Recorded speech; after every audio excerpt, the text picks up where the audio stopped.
maboko wana kokata awa awa oyo bakataki liboso kokata maboko awa bongo bitumba oyo ba mindele bamemaki wana bino bobundaki na bango to obunda mindele ozwa makasi wapi makasi ute pale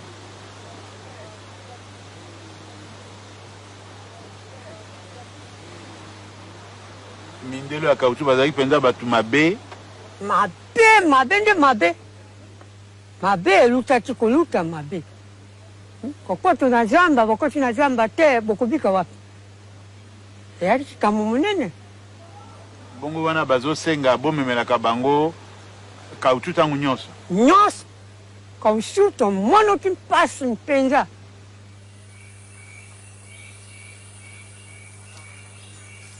Dans chaque unité, des soldats sont désignés pour fumer les mains afin de mieux les conserver. Ces dernières sont ensuite apportées aux officiers pour qu'ils constatent que les cartouches ont bien servi à tuer.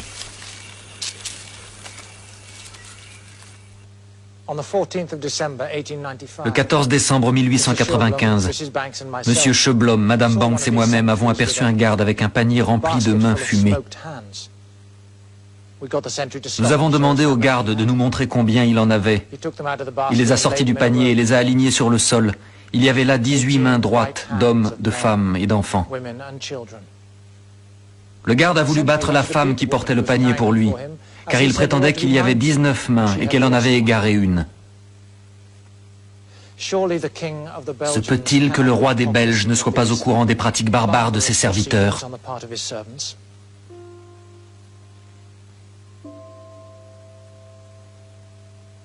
Une lettre confidentielle transmise par un officier de la cour au chef de l'exécutif de l'État indépendant du Congo révèle que Léopold est profondément irrité de se voir critiqué pour les cruautés perpétrées au Congo. Mais le roi poursuit en écrivant « Je sais que des atrocités se commettent au Congo. Il est inutile d'essayer de nier. » On a tout lieu de penser qu'il était au courant. Peut-être pas de tous les détails, mais il savait que le système mis en place pour exploiter le caoutchouc avait d'horribles conséquences. Alors Léopold considérait-il cela comme horrible? Sans doute pas. Il devait se dire que c'était le prix à payer pour le développement économique. Il ne s'en souciait guère. Ce qui comptait pour lui, c'était les bénéfices qu'il en tirait.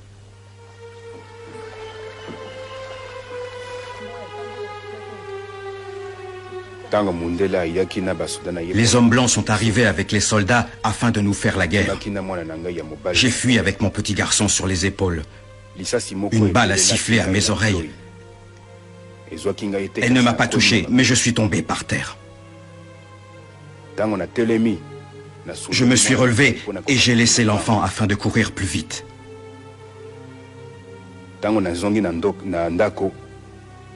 Lorsque je suis revenu, il était dans les bras de mon frère.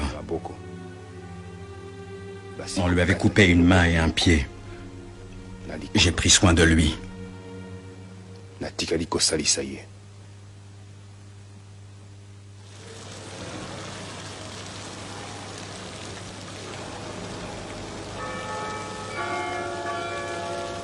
Le caoutchouc du Congo est livré dans le port d'Anvers. Selon la légende, la ville tire son nom d'un géant dont la main droite fut coupée et jetée dans l'Escaut par un soldat romain.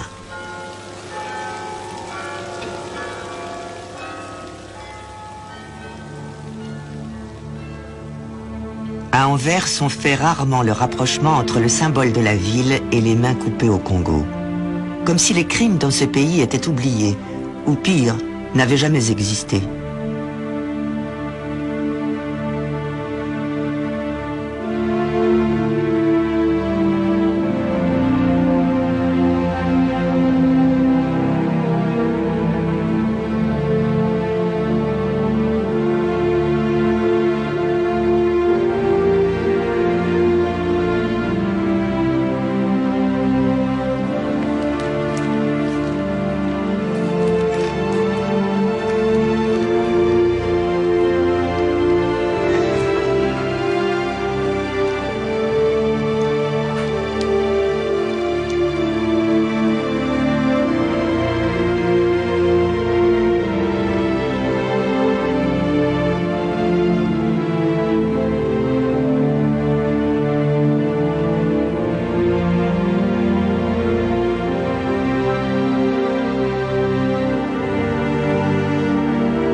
Un bilan humain, rien ne l'exprime mieux qu'un adage des gens de l'Équateur. Beto fait voler Iwo, le caoutchouc et la mort. En 1920, le Congo compte 10 millions d'habitants. Par rapport à 1880, c'est 2 fois moins. Donc en 40 ans, le pays a perdu 10 millions de personnes globalement. Mais dans certaines localités, les pertes s'élèvent à 60, 70, 90%. Donc le caoutchouc a été la catastrophe. Jamais les peuples du Congo n'avaient connu un désastre pareil.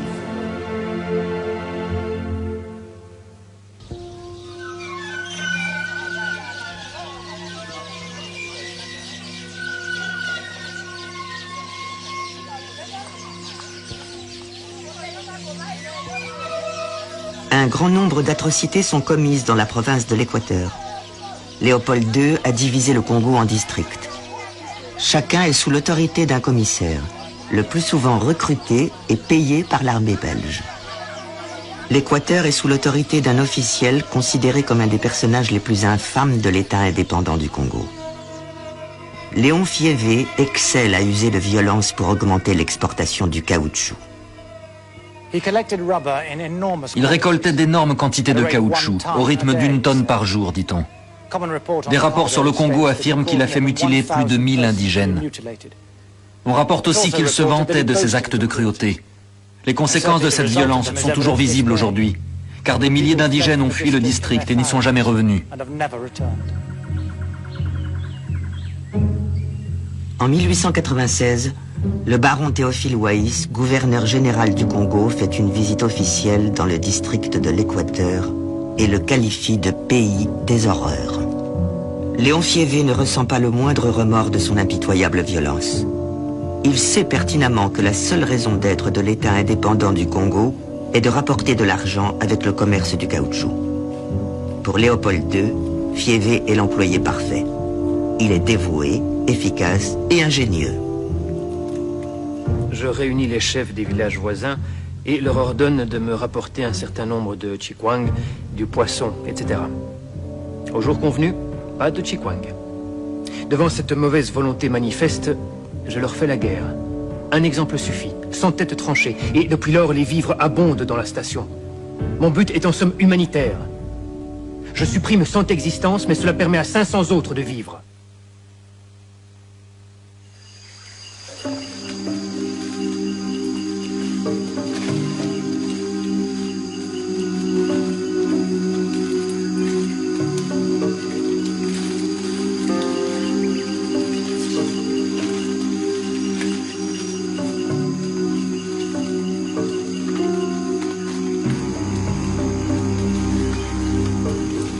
Le seul souci de Léopold est de maintenir le rythme de production du caoutchouc.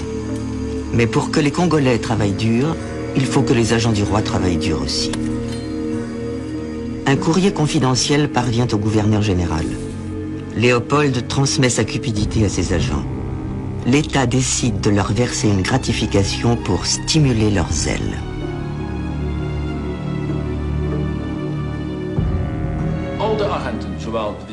Tous les agents du commissaire de district au 100 grades touchaient les primes.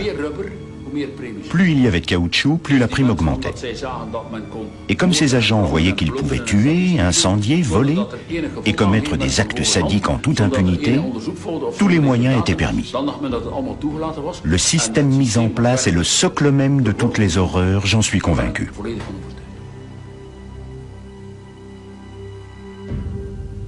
La vie des indigènes n'a aucune valeur aux yeux des Belges. Pas étonnant que les autorités soient détestées. Elles parlent de philanthropie et de civilisation. Où donc ?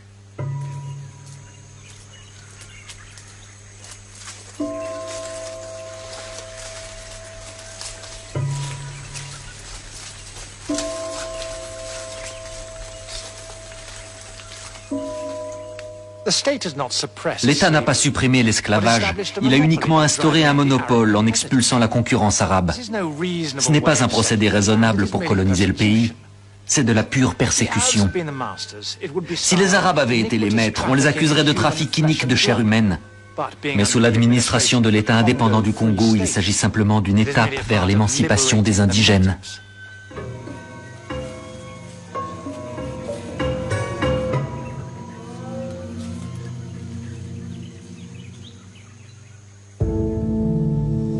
Charles Stokes, un marchand britannique travaillant pour les Allemands, est à l'origine du premier problème politique sérieux du roi.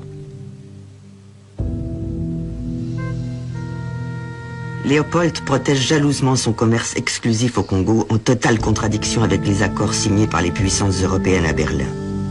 Le roi donne l'ordre de défendre sans concession le monopole. Stokes est arrêté pour commerce illégal dans l'État indépendant du Congo et condamné à mort par Hubert Lothaire, un officier tristement célèbre.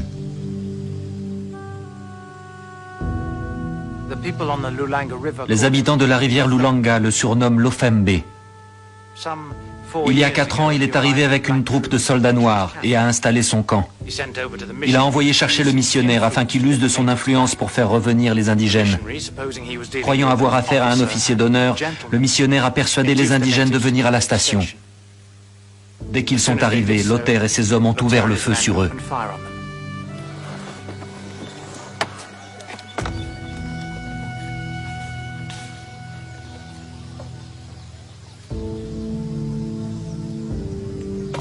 La pendaison du marchand européen est une erreur politique. Jusque-là, les victimes dans l'État indépendant du Congo étaient toutes africaines. L'indignation en Grande-Bretagne et en Allemagne est immense. Le roi est contraint de verser un dédommagement aux 2 pays. Désormais, les puissances européennes surveillent particulièrement Léopold.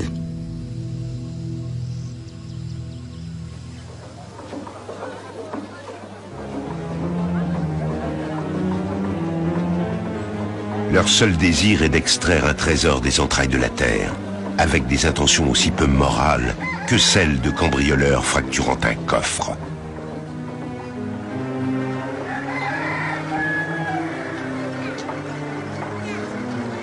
Léopold se voit contraint d'ouvrir le Congo au commerce international, comme convenu avec les puissances européennes à Berlin. Sa parade est néanmoins déjà prête. Il ouvre de nouvelles concessions pour l'exploitation du caoutchouc. Il proclame que le Congo s'ouvre à la concurrence. Mais il impose ses hommes au conseil d'administration des nouvelles entreprises et exige 50% des bénéfices. Une concession à Bazankusu est cédée à la société Abir, Anglo-Belgian Indian Rubber Company. Ici, le caoutchouc est séché avant d'être envoyé par bateau à Anvers. Les compagnies concessionnaires se montrent ingénieuses pour maximiser les profits.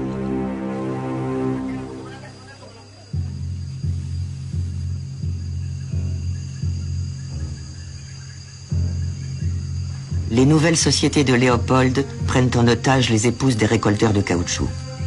Pour qu'elles soient libérées, ils doivent fournir les quotas fixés. Les autorités et le roi en personne sont parfaitement au courant du système des otages mis en place par les sociétés concessionnaires.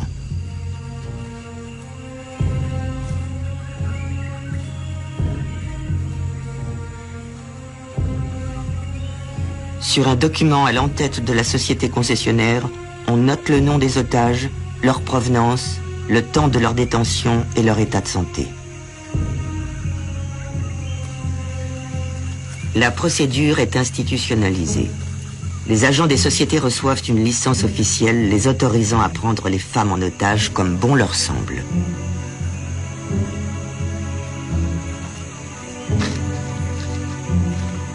Les femmes prises à la dernière palabre d'Enquetra me donnent du fil à retordre. Tous les soldats voudraient en avoir une. Les sentinelles chargées de la surveillance des chaînes libèrent les plus jolies et les violent.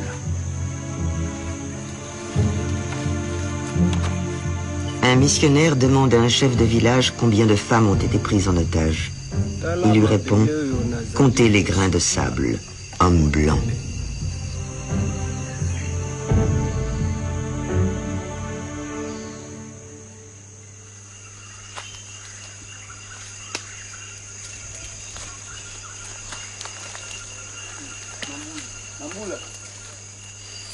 Lokwa, Lumwanja.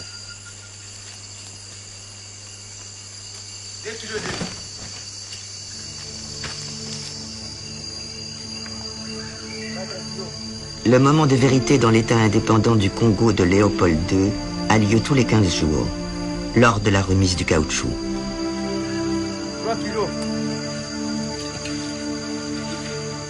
L'État parle de récolte et de commerce du caoutchouc, mais la réalité est tout autre.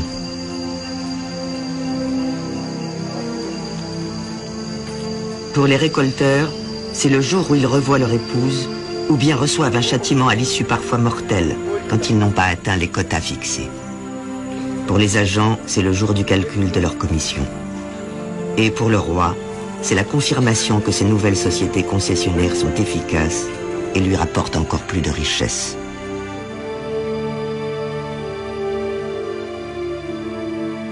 En 6 ans, les profits nets s'élèvent à 720 000 livres pour un capital souscrit de 9 300 livres environ. Et l'action achetée 4 livres rapporte 335 livres. Mais le roi a un appétit d'ogre, insatiable. Il veut toujours plus. En fait, si le roi devient riche, la Belgique aussi devient riche. Donc ce que Léopold II transmet à la Belgique, ce n'est pas seulement le Congo. C'est aussi le système des compagnies concessionnaires avec toute leur force de corruption et aussi avec tous les abus qui leur sont associés.